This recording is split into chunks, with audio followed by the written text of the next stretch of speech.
Hello strangers and story lovers, and welcome to my lair. Today I am doing a bit of a late what I read in July session, because I've had a crazy August month, so I haven't had time to do it before.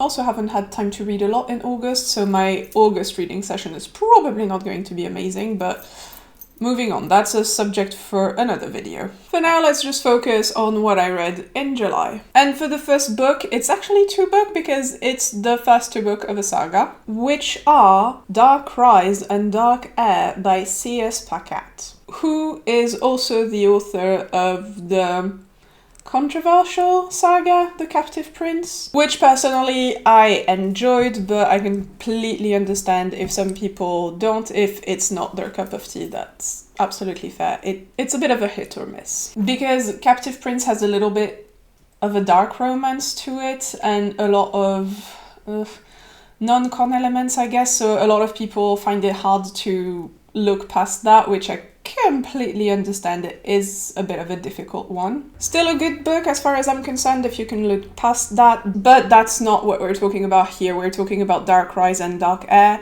And if some of you struggled with Captive Prince for that reason specifically, there isn't really much of that in Dark Rise or Dark Heir. So if that's something that you might struggle with, none of that here. So yeah, Dark Rise, Dark Heir, I actually enjoyed both of them. I will try not to dwell too much on either of them because I have things to say about them, so I might end up doing a review of both at some point separately. Separately as in a separate video, but I will deal with the two of them at the same time because I think it makes sense. So watch out for that video in, I don't know, 3 years or something. But yeah, just general thought. I quite liked it. I think it's just well executed. The style is really nice. The characters are compelling, which is for me one of the most important things. I really like characters. I like hanging out with cool characters. I like to see them do their things. So if I like the characters, chances are I will get into the story. And here there were a lot of characters that I did enjoy. The main characters were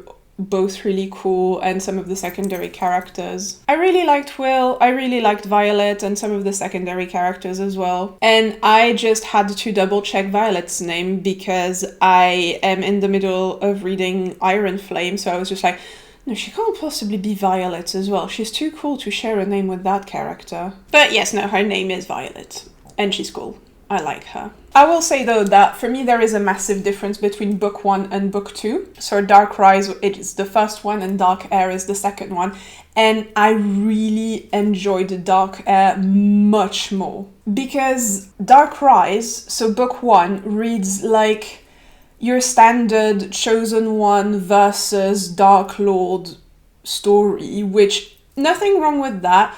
Some people find it a bit bland. I don't disagree. It's not the most interesting type of stories. But you know me, I'm all about execution and not trope. And I think tropes that I like can function really poorly, while tropes that I dislike can actually be executed very well. It's just I have a preference for some tropes, some archetypes, and I dislike some. But I can still enjoy them in certain cases if they're done well. And so I'm not a fan of Chosen One versus Dark Lord, but there's nothing wrong with it on paper. It's just not exactly my favorite type of story, but it can be done really well. And so I was reading Dark Rise thinking, okay, we're in a kind of basic Chosen One versus Dark Lord scenario here, and there's not a lot of deviation to try and make it stand down, but that's fine. That's fine because the story is pleasant, the style is nice, the characters are great, I'm having a good time. I don't need this to be super original for me to really like it. And so that's what I was thinking. I was just like, yeah, my mind isn't blown, it's nice, it's fine. But then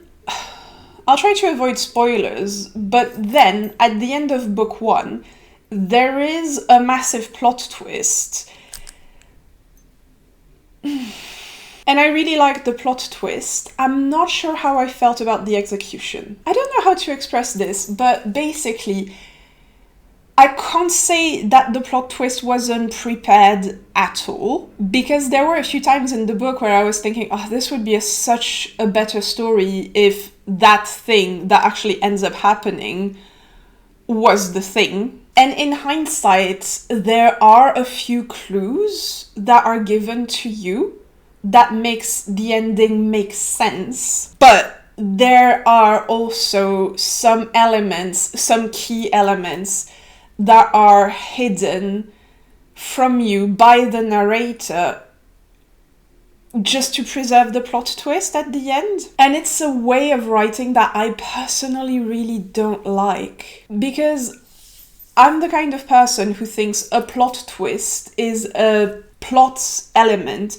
that will flip the story completely, and after that point, the story will never be the same. I do not think a plot twist has to be a surprise to the reader. And personally, I will take a good plot twist that has been planted well, that makes sense, and when it arrives, I'm just like, yes, based on what I've seen from the story, based on what I've been told, this makes sense. I want this to be the logical conclusion or the logical development of the story. And sometimes some stories, to preserve the surprise of the plot twist, will just kind of retain information and hide it from the reader. And as a reader, I can allow some information to be kept from me if it makes sense. What I don't want is for the narrator to consciously keep information from me, because the narrator, if it's one of the main characters, they have no reason to know that I exist. I'm the reader, I'm not a part of the story, hence the character has no reason to hide anything from me. So the text that I'm reading is their thoughts and their action and everything that goes through their mind. So they have no reason to lie to themselves or to just kind of remember a certain memory wrong. Because to me, when a character just hides something that important that normally you would kind of think to yourself, if you have an important piece of information that you've deduced at some point, you're not going to keep it from yourself. You're going to think about it. You're going to go through that logic. You're going to go through the elements and the parts of the argument that guided you to the right conclusion. You're not going to specifically hide information from yourself. And to me, it's kind of what happens. There are some information that the main characters just kind of doesn't reveal until after the plot twist. So when I read it, I was a bit like, that seems like important information that you've carefully not thought about until the strategic moment, hence revealing that you know about my existence as the reader, which is the last thing I want in a story that's not like purposefully meta. Like, you know, you have a specific degree of flexibility on that. If it's Deadpool telling me a story and hiding the plot twist from me, fair enough. But that's not the case in this book. The main characters in this book don't know about my existence, so they have no reason not to think about that specific moment, if that makes sense. So that's something that I generally don't like, because I feel like I've been lied to. I feel like it's manipulative just for the sake of keeping the surprise. And honestly, I don't care. I like a good surprise in a story, but I prefer for the story to remain perfectly organic, for the story to not lie to me,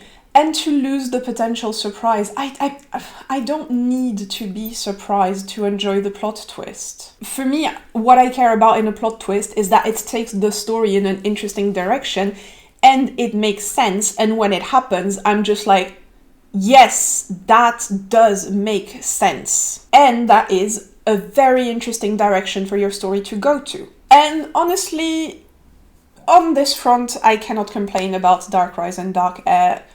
I do love the direction that this plot twist takes us in. But that is also one of the reasons why I really, really liked book 2 better than book 1. Like I said, book 1, very competent Chosen One versus Dark Lord story with a plot twist at the end that I liked, and I just didn't like the execution of the plot twist, but I liked the plot twist itself. And the plot twist itself made for an amazing book 2 as far as I'm concerned. Yeah, that was the story I wanted to read, and it created a little bit of frustration because I was just thinking, that's kind of what I would have loved reading from book 1, like have the plot twist a bit earlier in book 1, and I probably would have been happier, because then we end up in a situation where the whole of book 1 is kind of a setup for a plot twist, or should I say a setup for a surprise at the end. And then book 2 is where things start becoming really interesting. So I understand wanting to have a crazy plot twist at the end of the book, but to me, I can't help but think, well, I could have had book 2 earlier on, so... But yeah, no, book 2 was great. The plot twist was well followed up on. I just liked it, and honestly, I really am hyped about book 3, especially because I found the end of book 2 to be absolutely heartbreaking, and now I want all of these characters to have the happy ending that they so deserve. But yes, a good saga so far. I do recommend it. Just be aware that book 1 will be not bland, because like I said, the characters are nice and the story is very gripping. There are quite a few elements as well that I didn't see coming, like some of the things with the Stuarts. Didn't see that coming.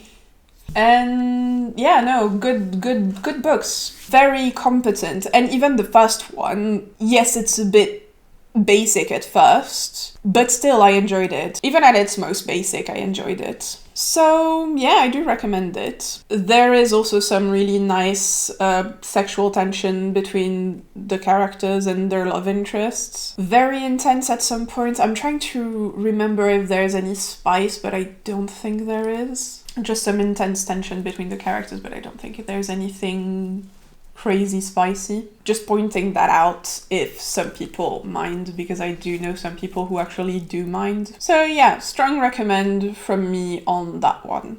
Next is Fable for the End of the World by Reid. This one was okay. I guess, to be fair, it was probably a bit more than okay, but it's just the kind of book that I really enjoyed reading, but I don't think it's gonna stick with me. Even though the premise was pretty interesting, it's, how do I even describe it? It's a world where people are encouraged to create debts for themselves. And there's this one company that kind of lives off of these debts, which confused me a little bit because I couldn't wrap my head around how does a company make profit out of lending money that then people don't pay back? Because basically the idea is that when you cannot pay, you need to volunteer someone from your family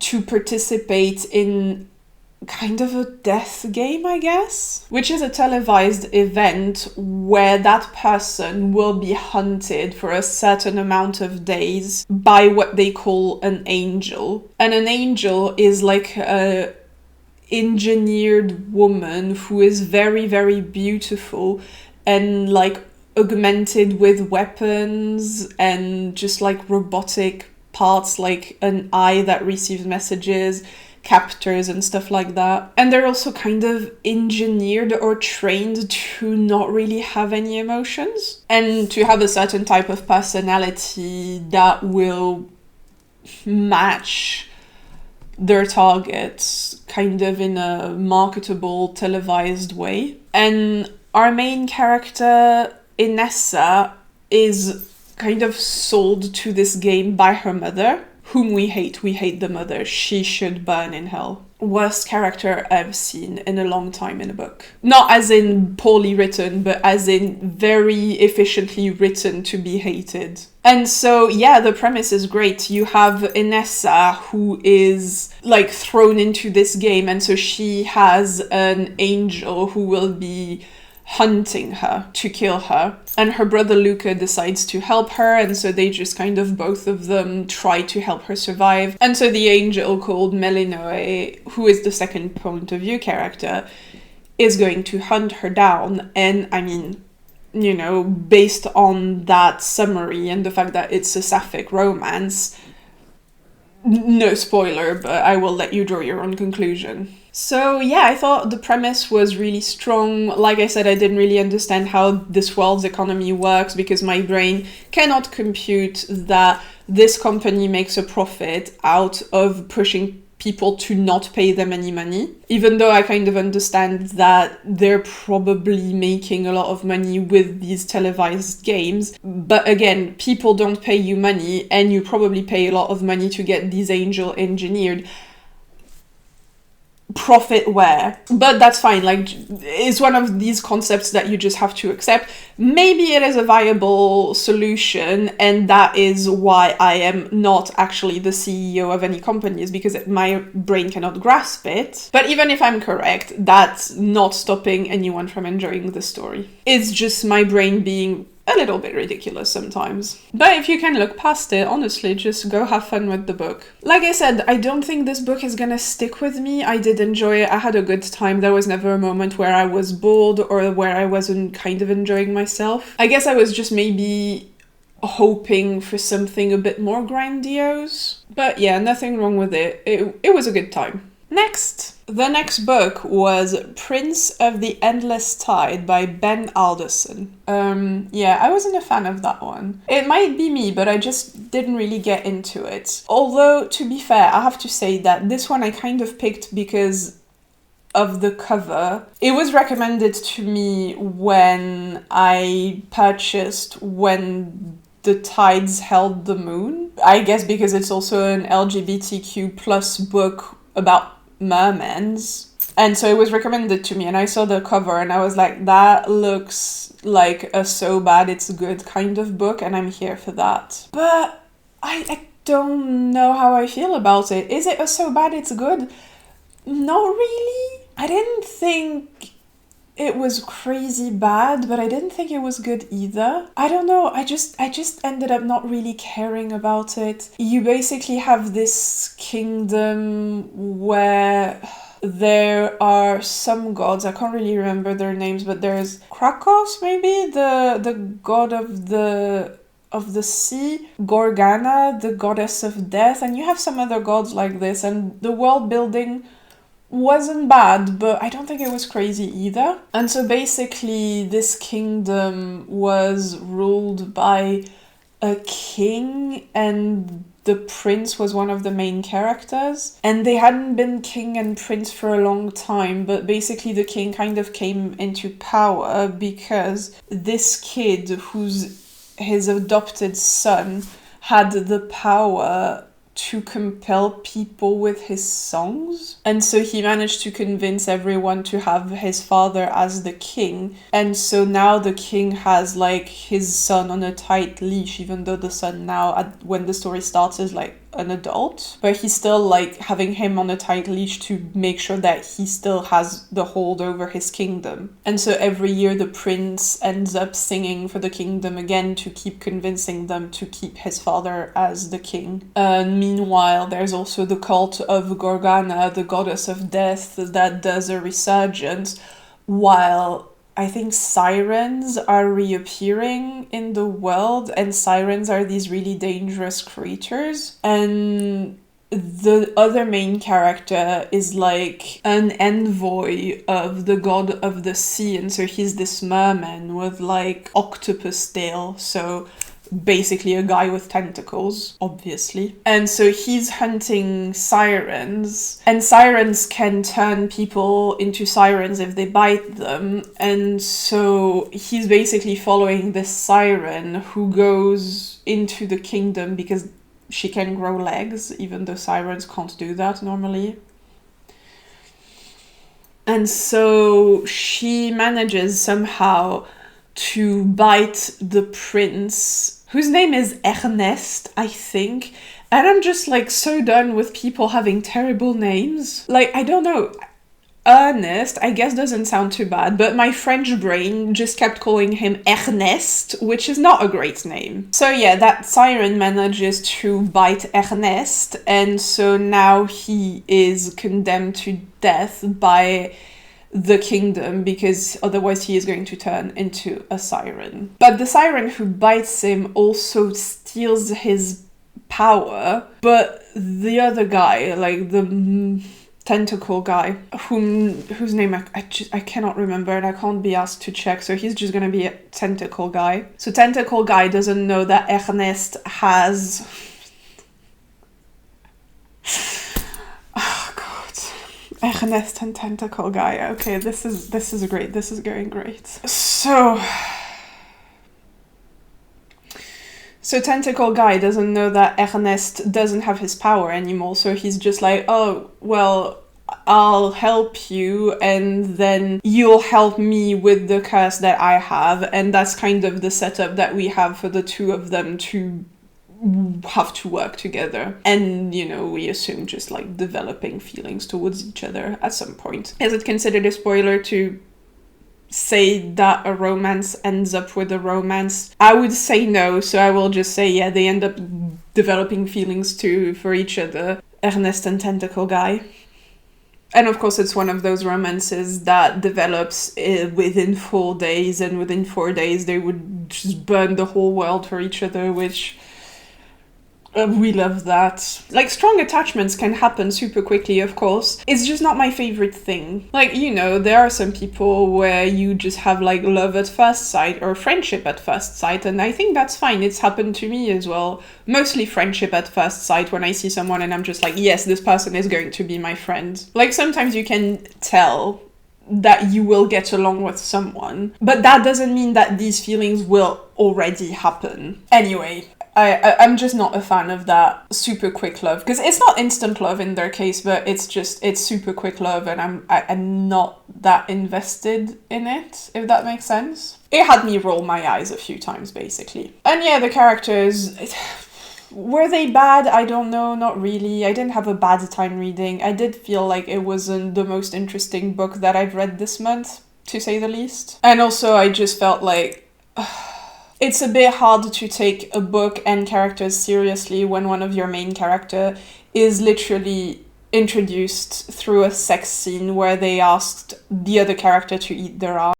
Nothing wrong with it. It's just not necessarily how I want to be introduced to a character personally. Especially if it's not a huge part of their personality, that they're just kind of, you know, this type of flirty, sexy, dare I say, slutty character. If it's a part of the character to be like this, I don't mind. For dear old Ernest, I didn't really get the impression that it was such a huge part of him. Like, yeah, of course he does like intercourses, but I didn't feel like it was such a huge part of his personality that I wouldn't introduce him in this way to my readers. But who am I to judge? I feel like this just keeps getting lower and lower. Come on. When will I learn to make simpler costumes? Never, probably. Never. But yeah, it was more plot than I anticipated. But it is definitely a spicy book for those of you who are interested in that. Next is Ascension by S.T. Gibson. And it is the second book in the Summoner's Circle saga. Book 1 was Evocation, and I really, really, really enjoyed that book. Back when I read it, it was kind of a soul-healing read for me for some reason, because it was just really pleasant to read, and I just needed it at the time. So it's one of those books that made me go to bed at 3 a.m. in the morning, even though I had to work the next day, which is something that has not happened to me a lot recently, because I try to be a bit more mindful of my sleeping habits. Scratch that, I am not. I'm trying, but I am not. But yeah, Ascension is book 2 after Evocation, and I really had a good time reading it. It picks up the story of David, Rhys, and Moira after the events of book 1, and it mostly deals with Rhys's high priesthood and how he deals poorly with his new life. And I guess in book 2, David was a bit more of the central character, and in this one, Rhys is at the center of everything. Moira and David are still obviously very present because they are his love interests. But yeah, it's mostly Rhys's story in this one. And I really liked it. I kind of prefer the Evocation because David is my favorite character. But I actually liked Rhys more than I did in book 1 because there's just this impression that he was trying with a capital T. Like, the guy was really trying his best and it was just not enough. And as the insecure person that I can be sometimes, I just like resonated with that so much. This idea that you're trying to do your best constantly and it's not enough, or sometimes your best is just not what it takes in a specific situation and you should have done something else, but you had your head like so lowered because you were so focused on what you were doing and trying to do your best that you didn't see the obvious other solution surrounding you. And yeah, I don't know, I just really resonated with that. And there's so many points where you can tell, Rhys, this is stupid, this is fucked up, you shouldn't be doing that, you should be relying more on the people around you. But he doesn't, and what I love is that he makes so many mistakes, but you always understand where he's coming from. And I don't know, I just really liked it. It was really sad. Like, I felt so bad for him throughout the whole book, but also for Moira and David because they were trying to help him. And because he was not communicating enough, because he felt like he literally had to take the weight of the world on his shoulder, they didn't know what to do and they were so hurt and confused all the time. Yeah, it was just really rich in drama, but the kind of drama that I actually like. And it was also kind of balanced by a lot of love, a lot of hope, a lot of having people who support you. And I think that's just important to have this right balance, because I don't like it when it's just constant drama and misery pouring down on me. But I do like a good subtle drama where you can tell that where all the characters are coming from, where you can tell that it's not just one person being completely evil, but just some people trying their best and not being able to meet in the middle, and still loving each other dearly and still wanting to do the best and to make a situation work out of love for each other, even though they get on each other's nerves so much that they could just kill each other. And yeah, I love that. That was precious. And honestly, the relationship between Rhys, David, and Moira is just... I love it. Moira and David have such a good dynamic. Like, their friendship... I call it friendship, but it's kind of nearly romantic. I don't know, it's a bit of a weird one, but I like it. They call it friendship, but it's almost a kind of platonic romance. At least that's how I read it. Like, you know, soul partners or something like that. I don't really know how to phrase it, but there's definitely something kind of unique about their connection. And obviously Moira and Rhys are really precious as a couple, and so are Rhys and David. And I love the maturity of their open relationship. I think it's just really cool. And also trying not to spoil, but there's also a little bit of David trying to find his own other partner somewhere in the world, and they're just having these discussions with Rhys, with them being like, oh, can I? Of course you can. I'm still jealous about it, but I'll try to make it work. And I don't know, I just like the fact that they're having these discussions, and that it's just, it just feels mature, and that is pleasant. When the drama doesn't come from characters being childish, I appreciate it. So yeah, strong recommend from me again on this one. If this sounds like a good time to you, you know, characters having drama that's not based on them being absolutely childish, some demon summoning, who knows. The only thing that I will say was a bit of a downside for me is that I was kind of hoping they would be a bit more in a hurry to solve the situation that they created at the end of book 1, but it's mentioned in this book, but it just doesn't feel like a priority, and I'm like, I think I would make that my absolute priority if I were you, but to each their own. But yeah, that didn't lower the grade in any way. I still had an amazing time. So yeah. And I think that is it for what I read in July. So, yeah, I can't say I had a bad reading month. Mostly good books, and the one bad book, I can't even say it's a bad book. Like, again, some people would probably really like it. It's just not my thing. So even the book that was really not my thing was not the worst thing I've ever read. It didn't upset me. It didn't make me angry. It was just not my thing, and I was a little bit bored by it at the end, but it was okay. So yeah, nothing that I would say was absolutely terrible. So stay tuned for my What I Read in August, which is probably going to come out in August unless something unexpected happens. This one will probably be relatively short because I barely read anything in August, and the one book that I'm currently reading is way too long for its own good. Yeah, I think that's it. So thanks for tuning in, and continue to enjoy stories.